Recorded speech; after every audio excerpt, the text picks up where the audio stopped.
Assalamu alaikum. Welcome back to my YouTube channel Biology with Ijaz Khan. نن زموږ ټاپک دی Principle of Classification. Biology class 9 chapter number 3 Biodiversity lecture number 7. د دې ټاپک مطلب دا دی Principle of Classification یعنی د classification حصول. بیولوژیست چې کله ارګانیزم تقسیمول د هغې کلاسیفیکیشن یې کوو ارګانیزم چې دی هغه یې په غټو ګروپونو کې او وړو ګروپونو کې ږدل نو د هغې یو خاص اصول دو ایښي وو په یو خاص اصولو باندې دو دغه ارګانیزم چې دی په غټو او وړو ګروپونو کې اچول biologist follows certain principle of classification biologist په یو څو اصولو باندې کار کوي یعنی دوی چې کوم کلاسیفیکیشن کوو نو هغې په یو څو اصولو باندې کوو چې په هغه اصولو کې ټولو نه اولنی چې دی مارفولوجي آف ارګانیزم د مارفولوجي آف ارګانیزم مطلب دا دی چې ټولو نه اول به دو ارګانیزم شکل صورت ته کتلو مارفولوجي خو به تاسو سټډي کړي په برانچونو کې چې مورف مینز شیپ یا سټرکچر اینډ لوجي مینز سټډي چې په دې کې مونږ د یو ارګانیزم شکل صورت سټډي کوو نو اولنی پرنسپل د دو دا و چې د ارګانیزم شکل صورت ته به دو کتله یعنی په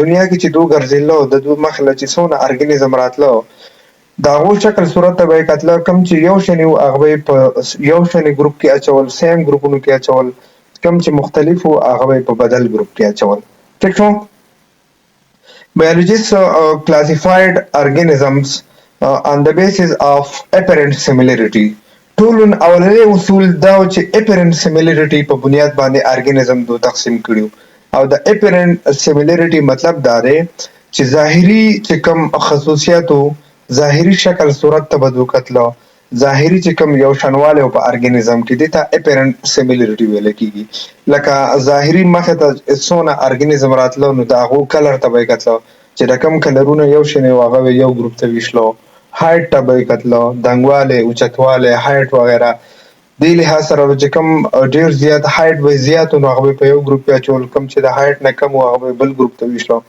بیټ چا وزن سیوا و هغه به یې په یو ګروپ کې ویشلو چا وزن کم و هغه به یې بل ګروپ ته ویشلو ټیک شو نو دا مونږ سره شی شو دا مونږ سره شو apparent similarities ظاهري شکل صورت ته به یې کتله دنګ به یو طرف ته ویشلو چیت به بل طرف ته ویشلو کلر چې چا یو شانې و هغه به یو طرف ته ویشلو ټیک شو دغه شانې وزن لحاظ سره سیوا وزن والا کم وزن والا دا به په مختلف ګروپونو کې اچول د هغې نه بس موږ سره چې کوم سیکنډ سیمیلریټیز وه یا سیکنډ چې کوم پرنسپل و هغه ورټیبریټس اینډ انورټیبریټ و ټیک ده یعنې په دې مارفالوجي کې دنده چې کوم موږ سټډي کوو چې ورټیبریټ او انورټیبریټ ته دوه څه چلو کړو ارګانیزم یې تقسیم کړو څنګه Vertebrate are those organisms which have backbone, for example, fish, birds, and human. Vertebrate هغه ارګانیزم ته وایي چې د هغو ملا اډوکي موجود وي لکه میان شو مرغۍ شوې انسانان شو نو د دوی په ملا کې یو خاص اډوکی وي نو دې ته ورټیبریټ ویل کېږي نو دا موږ سره یو ځانه یو پرنسپل و چې د دې په بنیاد باندې څه چلو کړو ارګانیزم یې تقسیم کړو د اډوکي په بنیاد باندې while invertebrate are those organisms which do not have backbone, for example, insect, worm, and starfish. Invertebrate هغه organism ته ویل کېږي چې هغو کې ملا اډوکی نه موجود مثلا لکه مچۍ شوې یا چینجي شو سټارفش شو په دې میانو کې یو قسم د جیلی فش شو سټارفش شو واحد فش دی چې په دې کې د ملا اډوکي نشته یا ریډ کې هډې نه وي بقیه چې څونه فش دي نو هغه مو څه دي ورټیبریټ دا بیګیسټ ام سی کیوز یا انسر یاد ساتئ چې هغه کوم فش دي چې هغه انورټیبریټ کې راځي نو سټار فش او جیلی فش دي ټیک شو نو دا موږ سره څو د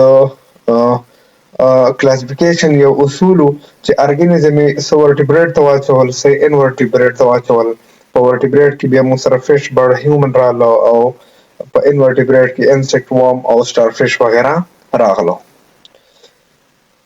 سیکنډ چې موږ سره چې کوم اصولو پرنسپلونو پای کې میملز اینډ ریپټایل راغلو میملز څه ته وایي mammals are warm-blooded vertebrates which have hair for female produce milk to feed their young one میمل هر هغه ارګانیزم ته وایي چې هغو باندې ویښته وي او په هغې کې چې بیا کوم فیمیل ارګانیزم وي هغه بچي راوړي او خپل بچو ته پی ورکوي. فار ایگزامپل انسانان شو، دغه شانې پیشوګان شو، ویل شو، ټیک شو، دا ټول موږ سره هر هغه ارګانیزم دی چې په دې باندې ویښته هم وي د دوی په جسم باندې او دوی خپل بچو ته پی هم ورکوي. ټیک شو.